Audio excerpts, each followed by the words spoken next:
ప్రభునందు ప్రియమైనటువంటి వారులారా, ఈ విధంగా మిమ్మల్ని పలకరించడానికి దేవుడు నాకు అనుగ్రహించినటువంటి ఆ ధన్యతను బట్టి ఆయనకు స్తుతులు, కృతజ్ఞతాస్తుతులు చెల్లించుచున్నాను.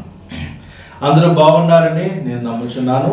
మరి యొక్క పాండమిక్ వలన మరి మన యొక్క ప్రియుల్ని, ఆత్మీయుల్ని ఎంతోమంది మనల్ని విడిచి వారు ప్రభు సన్నిధికి చేరి ఉన్నారు. సజీవమైనటువంటి మనం గుర్తించుకోవాల్సినటువంటి విషయము ఏమనగా, మనము ఆయనకు సాక్షులుగా మనం ఉండవలసి ఉన్నది, ఆయనను మనము వెంబడించవలసి ఉన్నది. కాబట్టి మన యొక్క ఆత్మీయ జీవితాన్ని, మన యొక్క హృదయములను ఎప్పటికప్పుడు మనం పరీక్షించుకుంటూ ప్రభువుకి అతి దగ్గరగా మనము సాగటానికి మనం ప్రతిదినము దినదినము మనం ప్రయత్నము చేద్దాం. ప్రార్థన. ప్రభా పరిశుద్ధుడా, నాయన, మరి మా యొక్క నోటి మాటలు, మా యొక్క హృదయ ధ్యానములు మీకు అంగీకారములుగా ఉండినట్లుగా కృప చూపించమని, మరి ప్రభా మరి యొక్క ఉపదేశం ప్రభా నాయన, మరి మీ యొక్క ఆత్మతో ప్రభా నాయన మీరు మాతో మాట్లాడమని, నాయన మా అందరి యొక్క ఆత్మీయ క్షేమాభివృద్ధి కొరకు ఈ కార్యక్రమం వాడబడగలిగినట్లుగా కృప చూపించమని యేసయ్య పుణ్యనామంలో అడిగి వేడుకొనుచున్నాం తండ్రి, ఆమేన్. ఈ దినము దేవుడు మనకిచ్చినటువంటి యొక్క పాఠము అపోస్తలుల యొక్క కార్యములు. ఆ యొక్క గ్రంథంలో మన 14వ అధ్యాయంలో ఒక సంభవము, ఒక స్వస్థత జరుగుతుంది. అది 14వ అధ్యాయము 7వ వచనంలో నుంచి ప్రారంభించి మనం చూసినట్లయితే, ఒక లుస్త్రాలో బలహీన పాదములు గల ఒకడుండెను. మనము ఈ యొక్క పాఠ్యాంశంలోనికి వెళ్ళే ముందు ఈ యొక్క లుస్త్రా అనేటువంటి ఒక గ్రామానికి కొంచెం మనం పరిచయం చేసుకుందాం. ఈ యొక్క లుస్త్రాలో ఉన్నటువంటి ప్రజలు చాలామంది కూడా అన్ఎడ్యుకేటెడ్ పీపుల్, లేకపోతే నిరక్షరాస్యులుగా ఉంటున్నటువంటి వాళ్ళు చాలామంది ఉన్నారు. తర్వాత ఈ యొక్క లుస్త్రాలో ఉన్నటువంటి ప్రజలు లుకాయోనియా అనేటువంటి ఒక భాష వాళ్ళు మాట్లాడుతూ ఉంటారు. అంటే వారు ఒకరినొకరు కమ్యూనికేట్ చేసుకుంటానికి వారు మాట్లాడేటువంటి భాష లుకాయోనియా. ఈ యొక్క లుస్త్రా అది ప్రభుత్వం మాత్రము రోమా ప్రభుత్వం కింద ఉంటుంది. కానీ అక్కడ ఉన్నటువంటి వ్యాపారము, ఆ లావాదేవీలు, ఆ మర్చెంట్స్ అందరూ కూడా గ్రీసు దేశస్తుల వారు.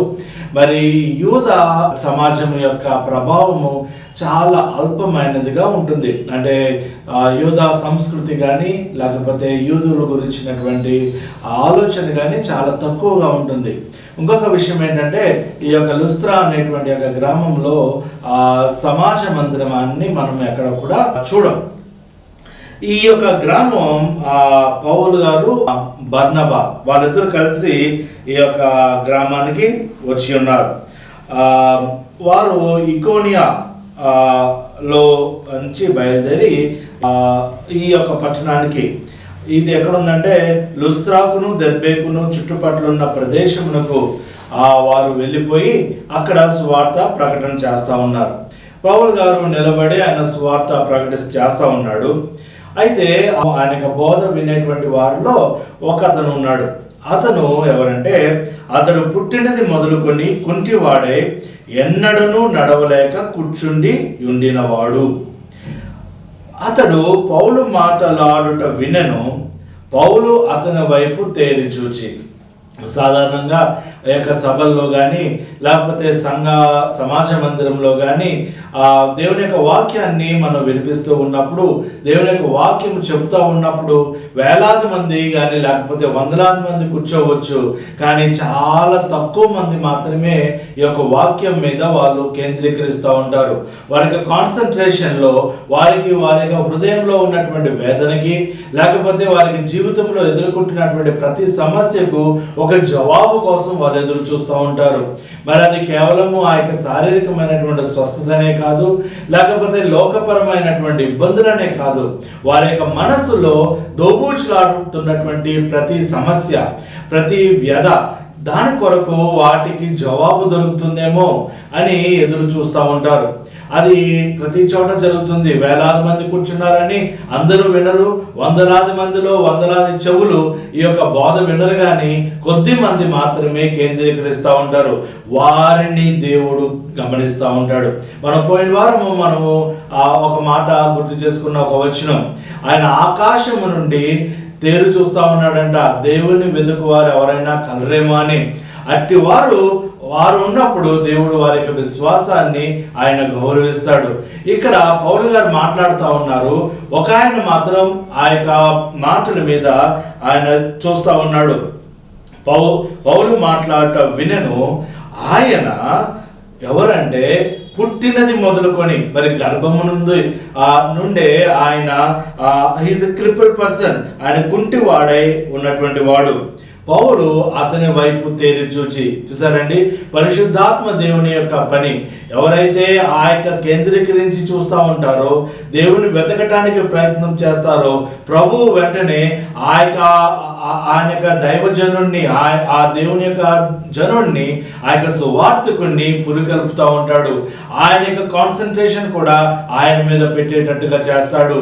ఇది కేవలము దేవుని యొక్క పని మాత్రమే. ఆయన వింటా ఉన్నాడు.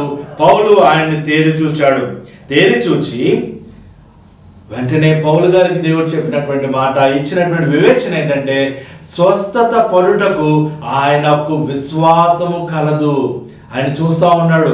అవును, ఈ యొక్క దేవుడు, పౌలు గారు సువార్త చెబుతున్నటువంటి దేవుడు, పౌలు గారు అందిస్తున్నటువంటి పరిచయం చేస్తున్నటువంటి దేవుడు నన్ను స్వస్థపరుస్తాడు అనేటువంటి విశ్వాసంతో ఆయన ఎదురు చూస్తూ ఉన్నాడు. ఆయన ఎదురు చూస్తూ ఉన్నప్పుడు ఆ యొక్క విశ్వాసం ఉండి గ్రహించి పౌలు చెప్పాడంట, నీ పాదములు మోపి సరిగ్గా నిలవమని బిగ్గరగా చెప్పినప్పుడు అతడు గంతులు వేసి నడవ సాగెను. పౌలు గారు చెప్పారు, యేసయ్య నామంలో చెప్తున్నాడు. ఏమనంటే, నువ్వు పాదములు మోపి సరిగ్గా నిలవమని బిగ్గరగా చెప్పినప్పుడు. ఆయన పౌలు గారు చెప్పింది ఏంటి? నువ్వు లేచి నడవడవయా, నీ పాదాలు మోపు, నువ్వు నిలబడండి. ఆయన అయ్యో నేను పుట్టినది మొదలుకొని నేను కుంటివాడనే, నేను ఎలాగ నిలవబడతానని చెప్పేసి అట్లా పౌలు గారి యొక్క మాటకి ఆయన అంగీకరించాడు. విశ్వాసంతో నిలవబడ్డాడు. నిలవబడుతోడనే ఆయన ఆనందభరితుడై ఆయన ఏం చేశాడండి, దానికి సాక్ష్యముగా గంతులు వేశాడు. గంతులు వేసి నడవసాగెను. జన సమూహములు దానిని చూచి వారి యొక్క భాషలో చెప్పుకుంటా ఉన్నారంట. వీరు మామూలు యొక్క మనుషులు కాదు, వాళ్ళు దేవతల యొక్క ఆ స్వరూపాన్ని, లేకపోతే దేవతల యొక్క అవతారం, దేవతలు మనుష్య రూపం దాల్చి మన దగ్గరికి వచ్చారు అని చెప్పేసి. ఈ యొక్క లుస్త్రాలో ఒక విధమైనటువంటి ఒక పురాణ గాథ ఉంది. ఆ యొక్క పురాణ గాథ ఏంటంటే, ఎవరో ఒక ఇద్దరు, అంటే బృహస్పతి, హెర్మే అనేటువంటి వారిద్దరు కూడా ఒకసారి వచ్చారంట. ఎక్కడికి? ఆ యొక్క గ్రామాన్ని వారు దర్శించినప్పుడు ఎవరు కూడా వారిని పట్టించుకోలేదు. వారిని పట్టించుకోకపోతే అక్కడ ఫిలోమోను, బాక్యాస్ అనేటువంటి ఒక చిన్న దంపతులు, ఒక రైతు దంపతులు వారికి ఆదరించారంట. వారిని ఆదరించినప్పుడు ఎవరైతే వారిని ఆదరించలేదో వారంతా నాశనం అయిపోయారంట. తర్వాత వీళ్ళిద్దరూ కూడా ఒక గొప్ప వృక్షాల వలె వాళ్ళు ఉన్నారంట. సో ఇది ఆ యొక్క గాథను వాళ్ళు నమ్ముతారు కాబట్టి వాళ్ళు ఏమనుకున్నారంటే, అయ్యా వీళ్ళు మరలా మన దగ్గరికి వాళ్ళు వచ్చారు కాబట్టి వారికి మనము వారికి బలి అర్పించాలి, వారిని మనం పూజించాలి, మరలా ఇంకొకసారి ఇటువంటి తప్పు జరగటానికి వీల్లేదు అని చెప్పేసి వాళ్ళు వచ్చారు. ఇదే సంఘటన ఒకసారి మనం పౌలు గారు గ్రంథంలోనే 26వ అధ్యాయంలో ఒక మాట ఉంటుంది. ఆయన పౌలు గారు ఆ యొక్క వాడ దిగి అక్కడ ఉన్నప్పుడు జరిగినటువంటి సంఘటన ఏంటంటే, ఒక పాము వారిని కొడుతుంది, పౌలు గారిని కొడుతుంది. పౌలు గారిని కుట్టినప్పుడు ఏం జరుగుతుందంటే, ఆయన దాన్ని వదిలించుకుంటాడు, చచ్చిపోతాడని చెప్పేసి అనుకున్నారు. కానీ ఆయన మాత్రము చావలేదు. ఆయన మాత్రం చావకపోతే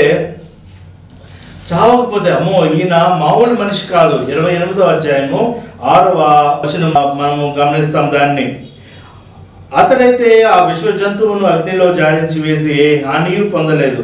వారు అతని శరీరం వాచునో లేక అతడు అకస్మాత్తుగా పడి చచ్చునో అని కనిపెట్టుచుండిరి. చాలాసేపు కనిపెట్టుచుండిన తర్వాత అతనికి ఏ హానియు కలుగుకుండా చూచి ఆ అభిప్రాయం మాని ఇతడొక దేవత అని చెప్పసాగిరి. చూసారండి, ఈ యొక్క మనుషులు ఈ యొక్క అద్భుతాన్ని చూసి ఇతను ఒక దేవత, లేకపోతే వారు పూజిస్తున్నటువంటి ఒక దేవత, వీరు మనుషులు కాదు అని చెప్పేసి అనుకుంటా ఉన్నారు. వారికి ఒక బలి అర్పించడానికి ఆ యొక్క పూజారిని తీసుకొచ్చారు. చాలా ప్రయత్నాలు చేస్తా ఉన్నారు. చాలా కోలాహలంగా ఉంది ఆ యొక్క గ్రామం అంతా కూడా. ఒక దేవతామూర్తులు వచ్చి ఉన్నారు, నరవతారులుగా మన దగ్గరకు వచ్చారు అని ఒక కోలాహలం బయలుదేరిన తర్వాత అప్పుడు పౌలు గారు, బర్నబా వాళ్ళు చూసి వారికి ఏమి చేయాలో అర్థం కాలేదు. ఏంటి ఈ యొక్క మనుషులు చేస్తున్నటువంటి పని అని వారిని ఆపసాగారు. కానీ చివరికి వారు బట్టలు చింపుకొని, అయ్యా మీకు ఒక నమస్కారం, మీకు ఒక దండం పెడతాం, మీరు ఒకసారి వినండి అని చెప్పి, అయ్యలారా మీరెందుకు ఇలాగ చేయుచున్నారు? మేము కూడా మీ స్వభావం గల నరులమే. మీరు ఈ వ్యర్థమైన వాటిని విడిచిపెట్టి ఆకాశమును, భూమిని, సముద్రమును, వాటిలో ఉండు సమస్తమును సృజించిన జీవము గల దేవుని వైపు తిరగవలనని మీకు సువార్త ప్రకటించుచున్నాము. ప్రకటన గ్రంథము 22వ అధ్యాయము 8వ వచనంలో ఒక మాట ఉంటుంది. యోహానును నేను ఈ సంగతులను చూచిన వాడను. నేను విని చూచినప్పుడు వాటిని నాకు చూపుచున్న దూత పాదములు ఎదుట నమస్కారము చేయుటకు సాగిలపడగా ఆ యొక్క దూత ఇచ్చినటువంటి జవాబు, అతడు వద్దు సుమి, నేను నీతోనూ ప్రవక్తలైన నీ సహోదరులతోనూ ఈ గ్రంథమున్న వాక్యములను గైకొను వారితోనూ సహదాసుడను, దేవునికే నమస్కారము చేయమని చెప్పాను. ఇదే వాక్యాన్ని, ఇదే ఆలోచన. ఎందుకంటే సువార్థికులైనటువంటి ఈ యొక్క పౌలు గారు, బర్నబా వాళ్ళు నమ్మినటువంటిది ఏంటంటే వారు దేవుని యొక్క ఆత్మను కలిగి ఉన్నారు. వారు చేస్తున్నటువంటి పని ఆయన యొక్క పరిచర్య వారు జరిగించుచున్నారు అని చెప్తూ వాళ్ళు చెప్తున్నటువంటి మాట, మీకు సువార్త ప్రకటించుచున్నాము. అయితే ఈ యొక్క కుంటివాడైనటువంటి, పుట్టినప్పటి నుంచి కుంటివాడైనటువంటి ఈ యొక్క వ్యక్తి, వాడు బాగుపడ్డాడు, వాడు నిలబడ్డాడు, ఆ యొక్క గంతులు వేయసాగాడు. అయితే ప్రియమైనటువంటి వాళ్ళారా, ఈ యొక్క సువార్త అనే దానిలో ఈ యొక్క స్వస్థత అనేది భాగము, కానీ స్వస్థత అనేది సువార్తను ఓవర్టేక్ చేయకూడదు. ఆ యొక్క నేనైతే నమ్మేది అది సత్యమైనటువంటిది ఏంటంటే, అన్నిట్లకన్నా గొప్ప అద్భుతము మన కాలు చేతులు బాగుపడటము, పక్షవాయువు కలిగినటువంటి వాడు లేచి నిలబడటము, లేకపోతే రక్తస్రావము కలిగినటువంటి స్త్రీ ఆమె స్వస్థత పడటము, చనిపోయినటువంటి వారు లేచి నిలబడటము, లాజరు బయటకు రావటం కాదు. కానీ సువార్త అనే దానిలో గొప్ప అద్భుతం ఏంటంటే, హృదయము అన్నిటికన్నా ఘోరమైనటువంటి వ్యాధి కలది. ఆ యొక్క సువార్త ద్వారా మన యొక్క హృదయము పునరుద్ధరించబడుతుంది. ఆ యొక్క హృదయంలో మనకి ఆ యొక్క రిస్టోరేషన్, ఆ యొక్క హీలింగ్, తర్వాత ఒక గొప్ప పరివర్తన మనలో కలుగుతుంది.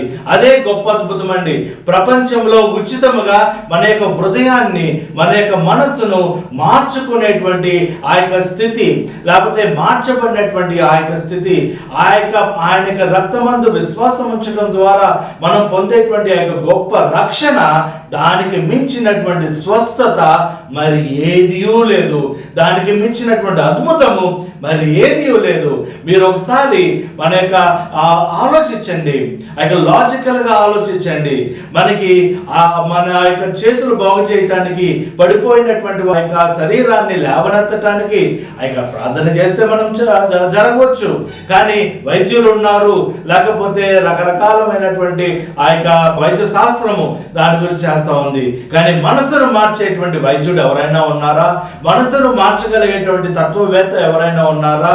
మారు మనసుని వారు దయచేసేటువంటి ఆ యొక్క మానసిక శాస్త్రవేత్త ఎవరైనా ఉన్నారా? అది కేవలము యేసు క్రీస్తు వారి యొక్క రక్తము వలన మాత్రమే జరుగును. దానికి మించినటువంటి అద్భుతము, దానికి మించినటువంటి స్వస్థత మరి ఏమీ లేదు. ఈ యొక్క సువార్తలో స్వస్థత, తర్వాత రిస్టోరేషన్, పునరుద్ధరించబడటము, దాని తర్వాత పరివర్తన చెందటం. అందువల్లనే మత్తయి సువార్తలో కనుక ఒకసారి మనం గమనించినట్లయితే ఒక మాట ఉండదు, ఆత్మను చంపనేరక దేహమును చంపు వారికి భయపడకుడి, గాని ఆత్మను దేహము కూడా నరకములో నశింప చేయగలవానికి మిక్కిలి భయపడుడి. మనము కుంటివారమై ఉన్నాము, లేకపోతే ఊచ కాలు కలిగినటువంటి వాళ్ళమై ఉండొచ్చు, లేకపోతే గ్రహణ మొర్రితో మనం బాధపడవచ్చు, లేకపోతే రకరకాల డిఫార్మిటీస్తో మనం బాధపడవచ్చు శారీరకంగా. కానీ మనం దేవుణ్ణి తెలుసుకున్నట్లయితే మన యొక్క ఆత్మ, మన యొక్క హృదయంలో ఆయన సింహాసీనుడైనట్లయితే, ఆయన మనలో వసింప చేస్తూ ఉన్నట్లయితే, నివసిస్తూ ఉన్నట్లయితే, మనం యొక్క లోకయాత్ర ముగించుకున్న తర్వాత మనము వెళ్ళేది ఆయనతో సదాకాలము నివసించటానికి. కానీ మనము ఈ యొక్క ఎంత ఆరోగ్యముగా ఉన్నా, ఈ యొక్క కుంటి కాలు లేచి నిలవబడగలిగినా, లేకపోతే మనం పక్షవాయువు కలిగినటువంటి వాడు లేచి నిలబడగలిగినా, లేకపోతే మానసికమైనటువంటి రుగ్మతలతో బాధపడుతున్నటువంటి వాడు, లేకపోతే మానసిక వికలాంగుడు సరిచేయబడినా కానీ వాడి యొక్క ఆత్మ దేవునితో పెనవేయకపోతే, ఆయన యొక్క హృదయంలో ఆయన నివసించకపోతే మనం వెళ్ళేది నరకానికి. ప్రియమైనటువంటి వారు గమనించండి, ఆత్మను చంపనేరక దేహమును చంపు వారికి భయపడుకుడి. అపవాది మనల్ని ఆకృషింపజేస్తాడు, నిట్టూర్పుకు గురి చేస్తాడు, లేకపోతే మనల్ని చాలా ఇబ్బందులకి ఆయన మనల్ని నడిపిస్తూ ఉంటాడు ఈ యొక్క అపవాది. కానీ మనల్ని పరలోకం చేరటానికి, నిత్య జీవంలో ప్రవేశించటానికి వాడు ఏ మాత్రము అడ్డు చెప్పలేడు. మన యొక్క శరీరమున ఆ యొక్క యోబు గారి యొక్క ఒళ్ళంతా కురుపులతో నిండిపోయింది. పౌలు గారు చెప్తాడు, ఆయన యొక్క శరీరంలో ఒక ముళ్ళు ఉంది, ఒక బాధతో ఆయన బాధపడుతూ ఉన్నాడు. మనం ఎంతో మంది దైవజనులు చూస్తూ ఉన్నాం, వారు ఎంతో శారీరకమైనటువంటి రుగ్మతలతో వారు బాధపడుతూ ఉంటారు. కానీ వారు చాలా ప్రశాంతంగా వారి యొక్క యాత్ర ముగిస్తారు, వారి యొక్క పడుగు తొడమిట్టిస్తారు, ఆ యొక్క పోరాటం తొడమిట్టిస్తారు, అంతం వరకు పోరాడతారు, నిత్య జీవంలో సంతోషంతో వాళ్ళు ప్రవేశిస్తారు. ఆ యొక్క బ్యూలా దేశంలో వారు ప్రవేశిస్తారు. అవును, వారు ఇక్కడ యాత్రికులు గాను పరదేశులు గాను శారీరకంగా ఎంత బాధపడినా వారి యొక్క ఆత్మ పదిలముగా ఉంటుంది. కాబట్టి మనకి శారీరకంగా కానీ, లేకపోతే ఇక లోకపరంగా మనల్ని బాధ పెట్టేటువంటి ఎవరైనా ఉన్నట్లయితే వారికి మనం భయపడొద్దు. మన యొక్క ఆత్మను దేహమును కూడా నరకములో నశింపజేయగలవానికి మిక్కిలి భయపడుడి. అయితే ఈ యొక్క పౌలు గారు చెప్తా ఉన్నారు, ఈ యొక్క సువార్త మేము ప్రకటిస్తా ఉన్నామయ్యా, ఎందుకు మీరు ఇట్లా చేస్తా ఉన్నారు? మేము కూడా మీ యొక్క స్వభావము వంటి వారిదే. చాలా సార్లు ఈ దినంలో సంఘ నాయకులు, లేకపోతే యొక్క సువార్థికులు, దైవజనులుగా చెప్పబడేటువంటి వారు ఈ యొక్క శోధనలో పడిపోతా ఉన్నారు. ఈ యొక్క పౌలు గారికి బర్నబాకి ఈ యొక్క అపవాది ఒక శోధనని పంపించాడు. ఆ యొక్క సువార్త కాకుండా సువార్థికులైనటువంటి వీరిని ఎలివేట్ చేయటానికి వాడు ఒక పన్నాగం పూనాడు. కానీ పౌలు బర్నబా దానికి పడలేదు, ఆ యొక్క శోధనలోకి గురి కాలేదు. వారు మాత్రము కేవలము వారి యొక్క యజమానుని యొక్క పొలములో పనివారుగా మాత్రమే, దాసులుగా మాత్రమే ముందుకు సాగటానికి చేస్తూ ఉన్నారు. కానీ మన నేటి సంఘంలో మనం చూస్తూ ఉన్నాం, చాలా మంది బోధకులు, చాలా మంది దైవజనులు ఈ యొక్క వారు ఎలివేట్ చేయబడుతూ ఉన్నప్పుడు, వారి యొక్క పాదములకు మొక్కుతూ ఉన్నప్పుడు, వారిని హైలైట్ చేస్తూ ఉంటే వారు ఆ యొక్క శోధనలోకి పడిపోతా ఉన్నారు. చాలా విచారకరం. మనం వారందరి కొరకు మనము ప్రార్థన చేయవలసి ఉన్నది. దయచేసి మనం ఈ యొక్క విషయాన్ని మనం గమనిద్దాం. తర్వాత 19వ వచనాల్లో గనక మనం చూసినట్లయితే, వారు అంతియోకియ నుంచి ఇకోనియాకు వచ్చారు.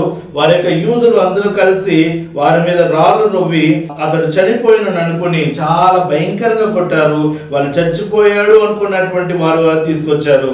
వారు యువతలకి వాళ్ళు వీడ్చారు. అయితే శిష్యులు అతని చుట్టూ నిలిచి ఉండగా అతడు లేచి పట్టణంలోనికి ఆయన బయలుదేరి ఆయన వెళ్ళాడు.